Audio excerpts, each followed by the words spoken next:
Good afternoon, Outliers. Hope you all are having an incredible start to your week. Happy February. If you can believe it, we're already in February. It feels like we just turned into 2025 and now we're 2 months deep at this point. Dave, good to see you. Peter, John, James, howdy all. I'll tell you what, we've got a lot going on right now, right? Outliers growing, markets going all over the place. YouTube channel is really starting to take off. Praise Jesus, finally. And we had an issue with the Discord today.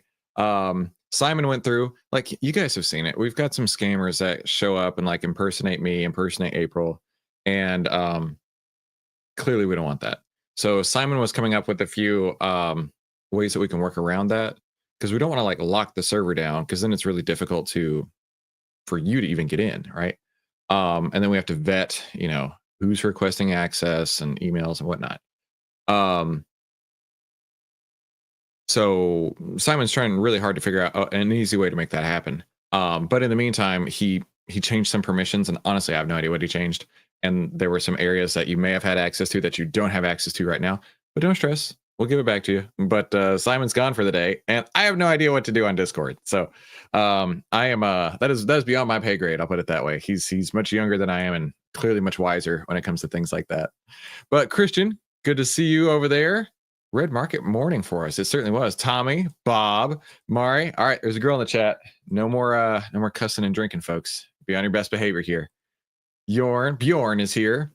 Gerard, looking sharp as ever. KS Fresh, Mr. Fresh. Can I get that discount code for Outlier that I missed in January? Maybe. Nathan, hey. John Louis, Adam, happy Monday. That's good to see everybody. Okay, what I want to do is I found this video by Tom Nash. Now, Tom actually watches the channel. Hey, Tom, what's up, bro? So I can't be such a dick when I work on his videos here. Pardon my French there, Mari. But let's see what we can come across here. Coach B says, happy Tariff Day. Heck Tech is here. Sean is here. KS Fresh, Finger Red #1. Scottish guy, Heidi-ho. And Michael's here. All right. So this video is called The Stock Market is Falling. What's really happening? Now I'm going to run this at 1 1/4 speed. I hope that he gives us some good information. I really do. Folks, we have an urgent warning for all investors out there.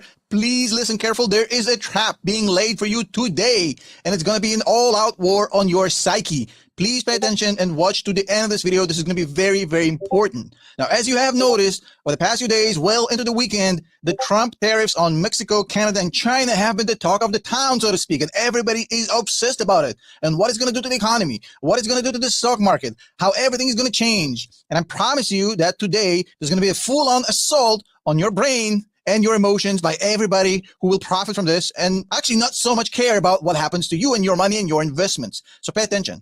Over the next 24, 48 hours, you're going to have a lot of mainstream media coming out with panic, fear, everything to get you to watch. You're going to have social media, YouTube. You'll have all these YouTubers basically doing this guy, me, I'm doing this, right? Let's milk all these clickbaits for as much as we can. But I mean, he's got a great point, and I actually did post this in our Discord yesterday. Let me find it real quick. Oh, where is it? I don't want to take too long to scroll up and find this.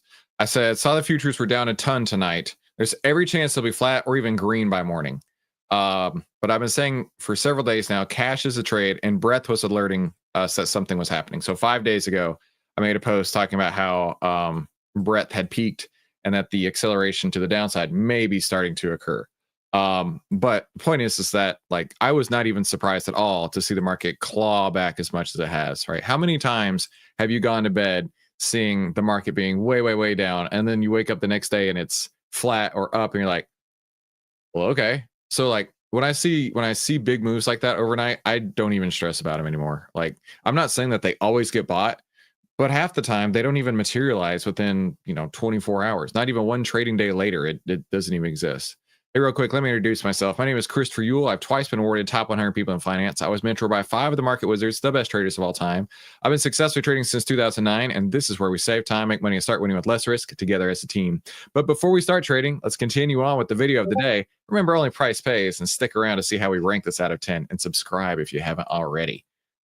the Home Alone face, talking about the end of the world, do this ASAP, while actually not giving you any sort of valuable insight into anything. It's all a war on your psyche to get your attention so they can advertise, sell ads, and you are the product and you're not getting any value out of it. Now, luckily for me, I don't make money really from this. I have my Patreons, I have my Academy. I don't care if anybody watches these videos. I have 10,000 members who pay $35 per month. I have Stock MVP with 10,000 members, and you can do the math and you can find out that it's a lot of money. So I don't need YouTube ads to survive. Thank God. I also invest in Palantir since 2020, so I'm doing very well for myself, and I don't need to push advertisements on YouTube in order to get some attention from you guys about the panic. So let's just all settle down and talk about what's going on, what's the plan, what's the strategy. Let's keep a level head about this, and let's all be clear and absolutely analytical about this and not emotional. That's the key part here. Now, believe it or not, Donald Trump did not invent tariffs. This thing existed for a long, long time.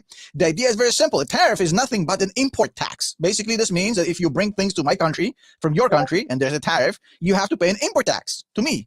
So in this case, Canada, Mexico, and China, when you bring goods from those countries into the United States, now you have to pay an extra tax to the US government, an import tax. Now, these are usually protective measures. They're used in order, historically, to protect your own production in your own country. If your producers, your factories are not able to compete with China because China is just so darn cheap, you apply these tariffs and then you kind of give a level playing field for your factories to compete with the Chinese factories. That's the traditional ways tariffs have been used in the past, but this is a whole new ball game because this is not what these tariffs are about. These tariffs are leverage. They're power play by Trump to get China, Mexico, and Canada to negotiate a better trading deal with the United States. And the price actually for these things are going to be borne by you, me, and all the other consumers because tariffs are not borne by governments. Make no mistake about it. They're not borne by producers or importers. Eventually, tariffs are rolled on to the consumers. So this means that the consumers will pay, and it's going to be inflationary because prices will go up. There's nothing. Sweet. I am so stoked to pay more for everything that we've already been paying more for, 5 years for, right? I mean, we get our grocery bill, like we have a grocery delivery service, and it's triple what it was in 2019. Triple. We don't have any more mouths to feed, but yet it costs triple, right? So I'm so stoked that things are going to cost even more. Yeah, great. You can do about it. You can't stop it. It is what it is. Anybody who's telling you fairy tales about how this is not inflationary is basically blowing smoke up your butt. Now, believe it or not, this is not the first time we've been through this rodeo. Back in 2018, Trump version 1 actually imposed tariffs on China. And that thing ended up very, very negatively for the market in the short term. A lot of volatility, a lot of panic, a lot of fear, a lot of selling. The market eventually dropped about 20% within a few months after those tariffs were imposed. So the market in the previous iteration of the Trump tariffs dropped almost 20%, basically being on the verge of a bear market in 2018. Now, the good part about this, that this was very short. I don't remember that. What I'm going to do is while he's talking, I'm going to pull up a weekly chart because honestly I don't remember that.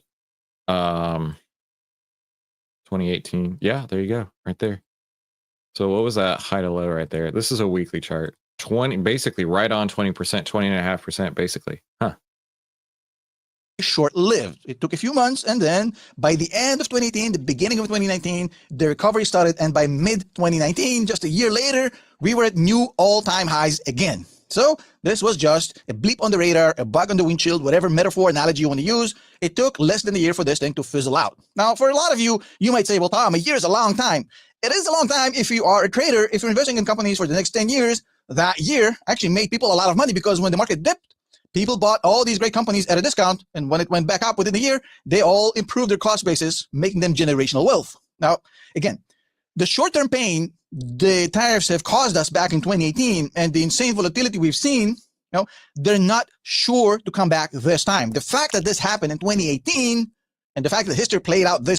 I don't know where he's going with this, but what I picked up on was, it may happen again. It may bring the stock market down again, but there's no guarantee that it's going to bounce back up, right? And I say this all the time, right? You have no idea if you're buying the dip, if this is the end of the dip, right?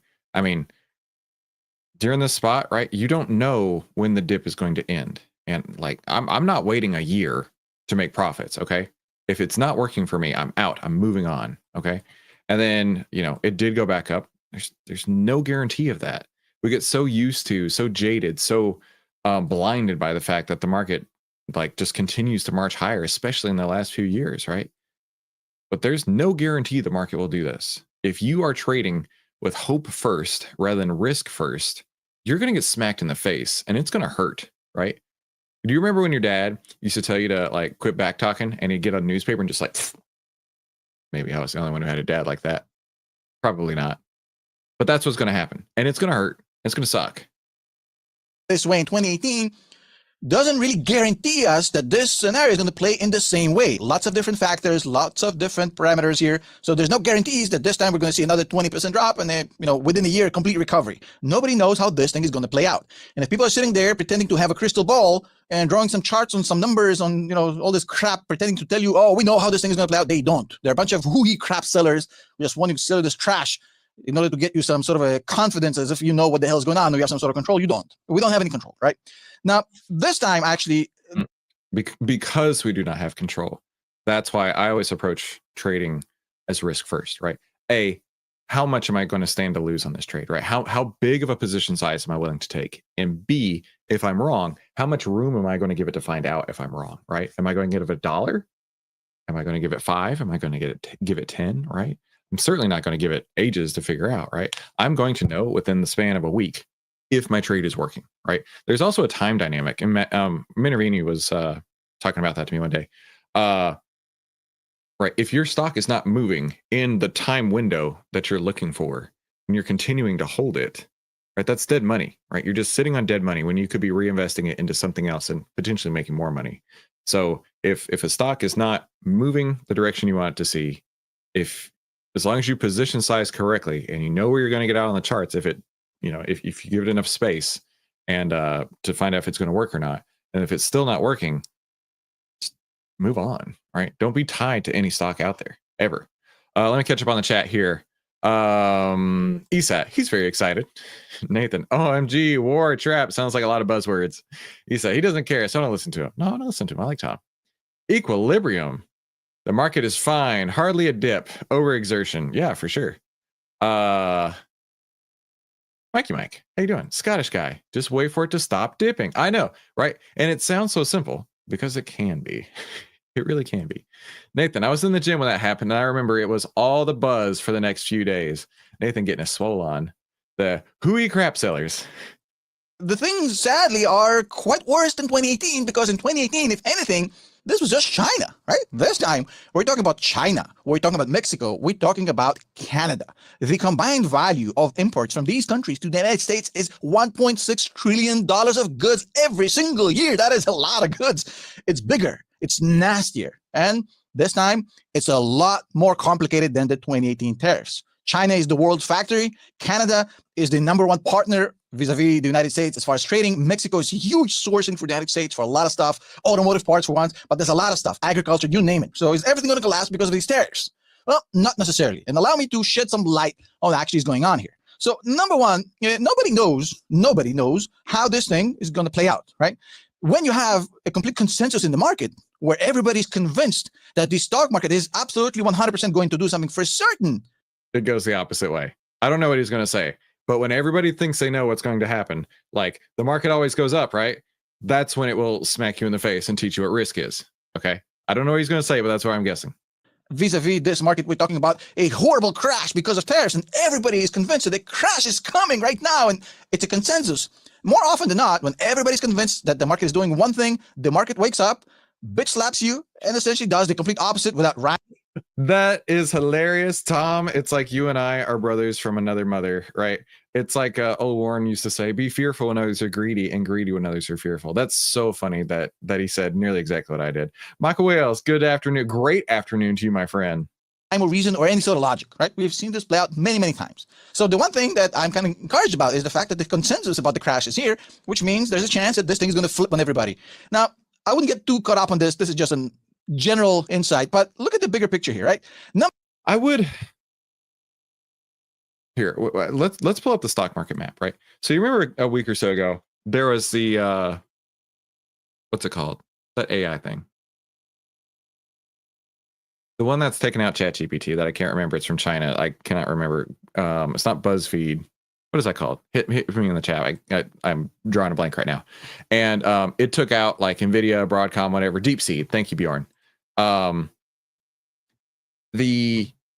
I saw so many people trying to say it was contagion across the market, right? And that was the same day that SoFi went down. And I saw, as you know, we discussed it. I saw people trying to justify SoFi going down on DeepSeek and say it was contagion across all the market, right? Bro, we've not seen contagion. Like if you think what we have seen so far is scary, surely you don't think that. But if you think that what you've seen so far is scary, you have no idea. You have no idea. Like, let's look in the last 1 week performance. Like, what's scary about that? Got a couple red, couple green. Let's look in the last 1 month performance. Got a couple bright reds, but most everything's green. Like, we're nowhere close to scary. Where I wanted to go with that was in OVTLYR. I wanted to look at the S&P real quick. So this is the S&P signals here, right? So this is the fear and greed for the S&P, and this is the average fear and greed for everything in the S&P, right? So this is the S&P average itself, and then this is all the 500 components inside of it, right? They're going to be really similar. But what I see is fear that came into the market in mid-January here, and then it's just been climbing more and more greed. Like, if you're seeing if you're seeing people saying that there's contagion, that there's extreme fear out there, bro, I don't see it yet. And when we do, oh, good gravy. Just hang tight for a second. Nerd. First time now, Tom. Hi, first Felix, now Tom. Eyeballs. Love this. Nah, I love you, my friend. Everybody's telling me DeepSeek because I couldn't remember that. Thank you very much. It was BuzzFeed. Joe says, is it still going to hold the Nike leap with this uncertainty? It's still respecting the trend. Well, we can take a look at Nike real quick. In KE. I mean, you do you, right? This is not financial advice, but I'll just tell you what I see. So last week we talked about how Nike had hit its bottom and hasn't quite started to come back up just yet. I'm looking on the weekly. I was like, wait, I thought we had discussed this. Here we go. Okay. So looking at this, right? Nike had hit its bottom. Its outlier trend template started to turn north. I mean, to me, looking at this, I would respect the trend. Now, if it closes under that 10, if anything, listen, this is such a red flag pro tip. Write this down. Whenever you see a stock close under the 10 EMA, that is a red light. Like, stuff's about to happen. The excitement is waning, right? And that's the blue line. So the outlier trend template is the 10 period moving average over the 20 period, price over the 50, which is exactly where we're at right here. I'll give you some great examples of red flag warnings, right? This is Coke. This Coke chart, oh my gosh, is such a great representation of market cycle investing. Let me show you what I mean by that. Of the market cycle, right? It's in my slide deck. Hang on, right there. This is this. It's like at the optometrist, you go, which is better? Number one, number two. Number one, number two. Well, doc, they're the same. Yeah, I know. They're the same, right? But look at this, right? When you have a stock that's in a beautiful uptrend like this, at what point does it close under the 10? When it's in this stage 2 uptrend is what we call it. It's moving. There's no chance that it's even like crossing that 10 moving average right there, right? And the very first candle it crosses under there, okay? The very first one was your signal. Stuff just hit the fan. The very first time it crossed under the 10 and closed under it. And then it went sideways, and that was the top. Tell me that doesn't work. Go ahead. Tell me in the chat it doesn't work. Go ahead. And then it built an order block on top of it, which made it even harder. This is what you want to be on, right? You want to get on it when it's moving up. All your moving averages, make it easy peasy to see where things are going. First time it closes under the 10, red flag, right? DeepSeek, thanks, Dave. Microsoft waiting at 409. What do you think? Nathan, it's not your chart, but I'm showing Nike in the middle of an order block. Ooh. We'll go back to Nike. I don't have that on mine. Yeah, I don't know. There's one up here. So my order block settings are 50 and 28 both. I'll show you what that looks like. Order block 50 looks like this. Order block 28 looks like this. Speaking of, we're really actually trying hard to see if we can integrate order blocks into OVTLYR. That is a priority of ours that we're working on actively right now. That way we can just do everything inside of OVTLYR. We don't need any other charts. ESAT was asking about Microsoft real quick, and then we'll get back to the video. Okay. Did Microsoft? Yeah, Microsoft had its earnings. Oh, here we go. So leading up into Microsoft earnings, we talked about how to find that expected move. We talked about order blocks ahead of it, right? On top of it. Look at that. The order blocks, right? Large institutional orders remained. And this expected move of about 4% either way, up or down. Where did it hit? It hit a little bit outside of that. So it actually was a bigger than expected move, but to the downside. And if you go back and watch the video on this, I know for a fact I said, be careful of this running into these order blocks up here. And good night.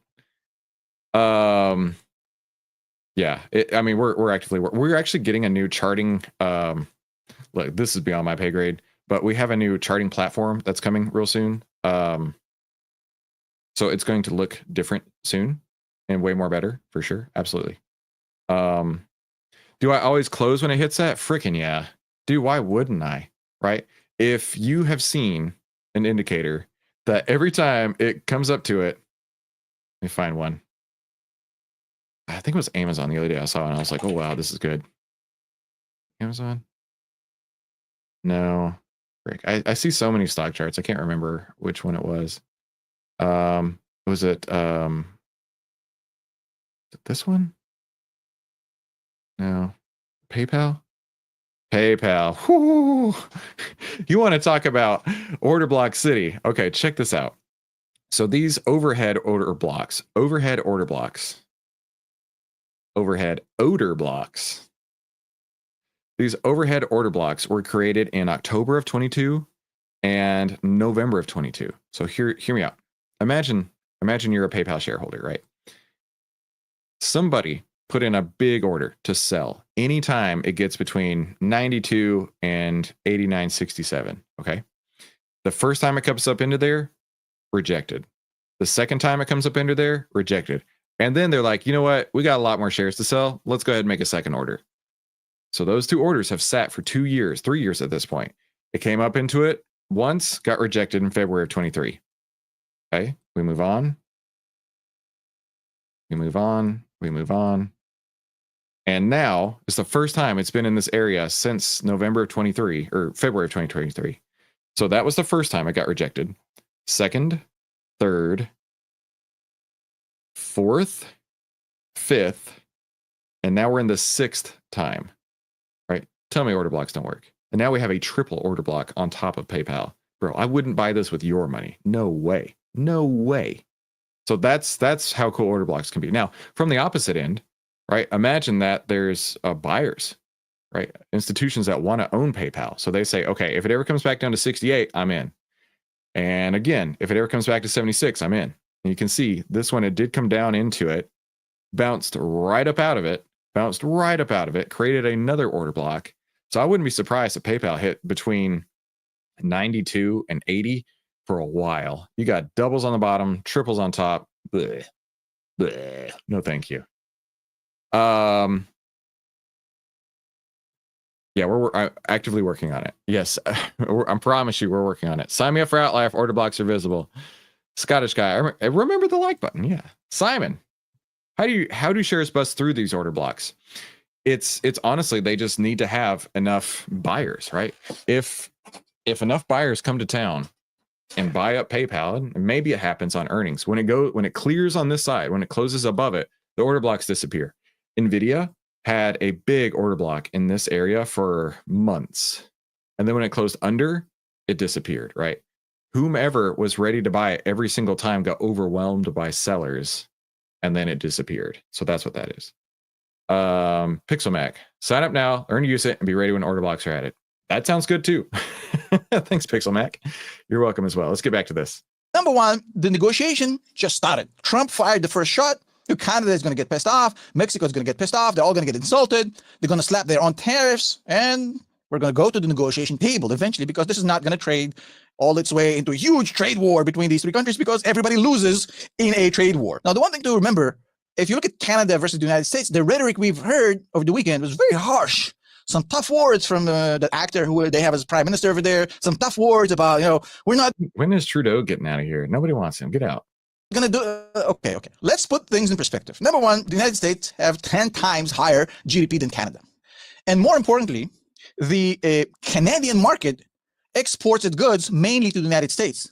The United States is the export destination for Canadian goods of 70% of Canada. So Canada's main export destination is the United States. 70% of exported Canadian goods are sold to the United States. So if you compare the flip side of it, about 12% of US goods are headed to Canada. So if I have a 10 times bigger banana, and I'm your pretty much only customer, or your biggest customer, 70% of your business is dependent on me, the leverage that you have. This is not a banana measuring contest. Okay. And the leverage that I have is completely different. So I say that as long as this thing is managed correctly, and as long as Trump doesn't do anything crazy, he has a lot of leverage over Canada, definitely over Mexico.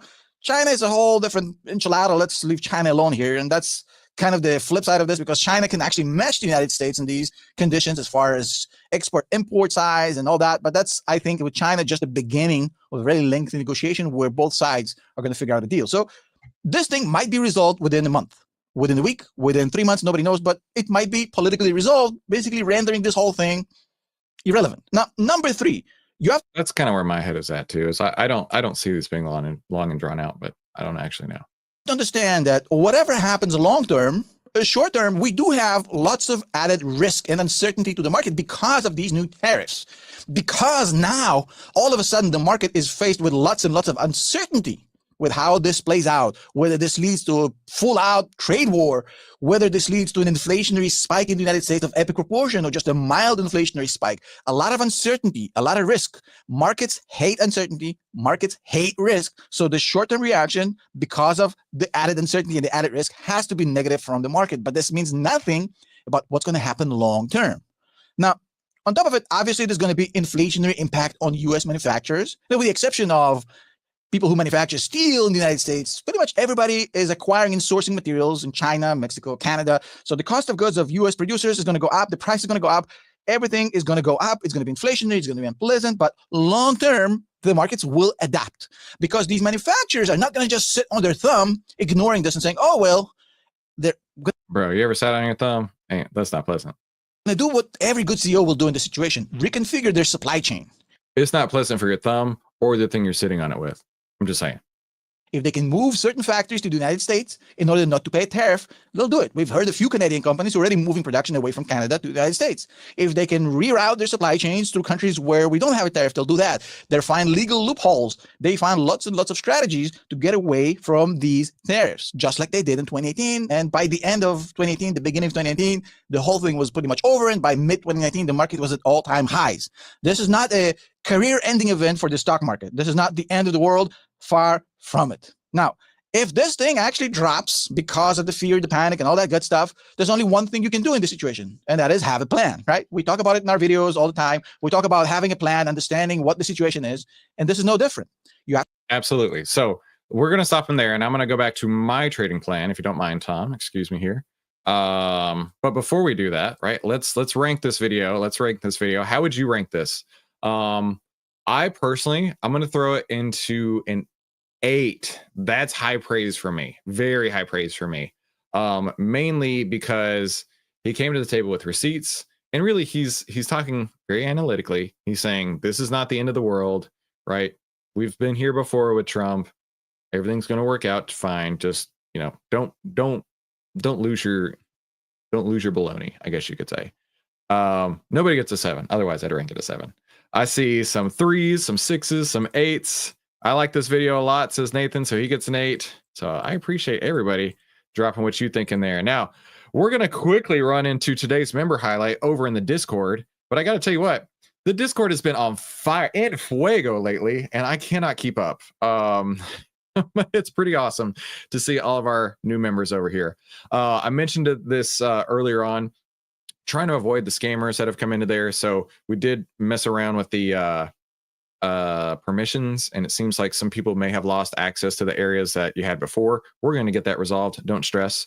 But in the VIP Investors Toolkit, when you do get your access back, I do have a new 2025 portfolio manager for you right there. It's exactly the spreadsheet that I use, and you can drop your numbers into it and keep track and see how you perform, on every trade for every month, etc. So definitely something useful for you. The portfolio sizing spreadsheet, we had somebody in the Discord ask if they had all their calculations correct, right? And of course, you can position size any way you want to, but when you do it in this fashion, following this formula here, it accounts for volatility in the market, and you can trade bigger when volatility is small and trade smaller when volatility is large.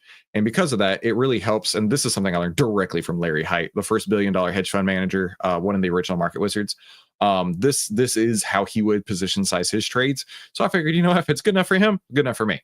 But I've got it so all you have to do is just type in the stock ticker, and then it'll do all the calculations for you. It makes life really easy. And then lastly, I have a version of the PDF out there for you as well that you can download, and just make your day. If you want to follow along with the way that I trade, I got everything for you right there. So real quick, back to trading. Hold on. Let us know if you need anything in the Discord. And of course, the first rule of OVTLYR, you should tell everybody about OVTLYR, right? Hit the like button if you haven't done so already. And now back to trading, the OVTLYR trading room. So real quick, what is OVTLYR and how does it work? Well, Uncle Warren used to say, be fearful when others are greedy and greedy when others are fearful. And OVTLYR shows you if investors are acting irrationally fearful or greedy and by how much, allowing you to get into the stock before the OVTLYR move happens. Now, we had some people asking, they missed the Friday night deadline. Mahesh and I went back and forth over the weekend, and I'm like, listen, Mahesh, let's go ahead and give it to him, right? Let's not be Scrooge McDuck over here, who is my personal spirit animal, but let's not be Scrooge McDuck over here. Let's go ahead and do this. And he said, you know what, Chris, let's even do it better. He said, why don't we offer it 64% off until Valentine's Day, until Feb 14, right? So if you didn't get the 64% off, we did extend that until February 14th, and then prices are going to go up after then, right? This special is going to end. If you have a monthly trial, email us over at support@outlier.com and we'll convert you right over. But just like, I know a lot of people didn't have a chance to do it Friday night. And I was like, listen, we got to do this, right? A lot of people are asking, like KS Fresh, right? I had your back. But go ahead and take advantage of that while you can. Now, back to my style of trading. I call it golden ticket trading strategy. Remember, only price pays in this, right? We want to see the 10 over the 20, price over the 50 on the market. So let's go to the SPY here. And the SPY, while it's sold off, we still have the 10 over the 20, price over the 50. Now, one of my rules is if it closes under the 20 moving average, don't do anything, right? Don't hold any trades, and that includes Nike or whatever, right? If you've got a trade in something else and it closes under the 20, that is my red flag. I close everything. And it looks like it's going to close under the 20 today. It looked like it was going to close under the 20 on January 27th and totally faked me out, but we're back here again. So I would, if I were in anything, get on about. That's what I would say. Second, market breadth. Market breadth is measured by how many stocks that we see with new buy signals. Now, today we have 27 new buy signals, 94 new sell signals. I told you, when we get a sell-off here, this list grows fast. The most I've ever seen were 700 in a single day, 700 sell signals in a single day.